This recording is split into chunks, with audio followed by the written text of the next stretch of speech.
Hey guys, Gordon here, founder of Blog in the Fast Lane. Hope you're having a fantastic day today. Take two of my video today. I did a video earlier today with my other camera in the car, and for some reason I had no audio.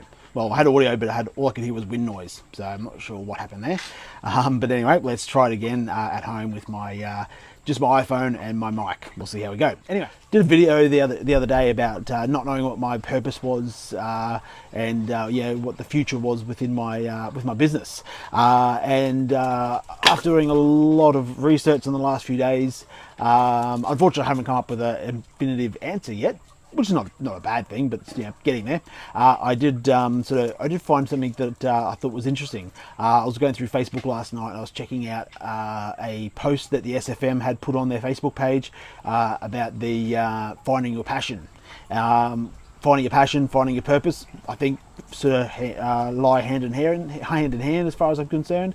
Anyway, I thought I read through the blog post and I thought I'd do a quick video of my thoughts on the topic. So the topic itself was 6 fresh ways to find your your passion.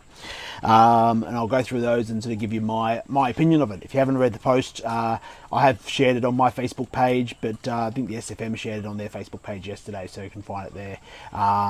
Anyway, I think I'll do my own blog post on this probably sometime over the next few days when I have a bit of time.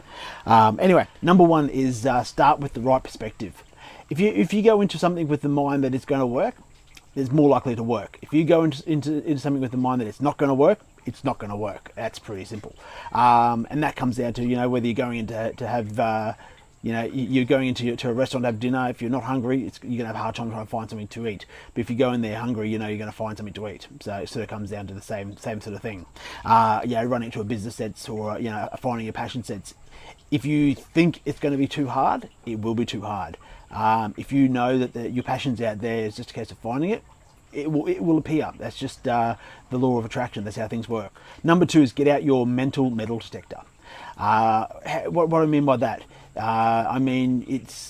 you've got to look everywhere for your purpose. Doesn't matter all your passion. Doesn't when you get out a metal detector and go walking down the beach looking for precious metals, you don't just stick to one little spot and if you can't find anything, you give up. You look everywhere. You walk up and down the beach. You walk from side to side, from top to bottom. Every inch of that beach you'll search. Same as when you're looking for your passion. It's the same deal. You take every inch of your life and you'll find it. It is there somewhere. You're just going to find it. Number 3 is look for the umbrella. What I mean by that is you've already looked everywhere for your purpose. You've looked into all the nooks and crannies of your life, and you've realised that there's a few different things that resonate with you, and you find that are probably going to be what your purpose is. And what you're going to do is take all those things and sort of put them all under the one umbrella and go, okay, so this is what I've got. How do I work with it? And sort of how do I make something of this? I like the idea of that. It's your purpose may not just be so black and white, cut and dry. Or wet and dry. It could be a few different things all combined to make one big thing. Number 4, work out the difference between your hobby and a profitable passion.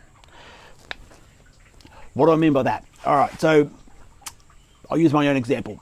My hobby that I showed you guys the other day is reef tank keeping. Now that can be a profitable hobby if you want it to be, but it's also a very expensive hobby. There's lots of people out there who are making money from it. My partner and I started the hobby definitely not as a purpose to make money. It was definitely just something that we wanted to do. We wanted to do it together, and that's why we're doing it. So we're looking at that at this stage of the game as purely a hobby, not even looking at monetizing it.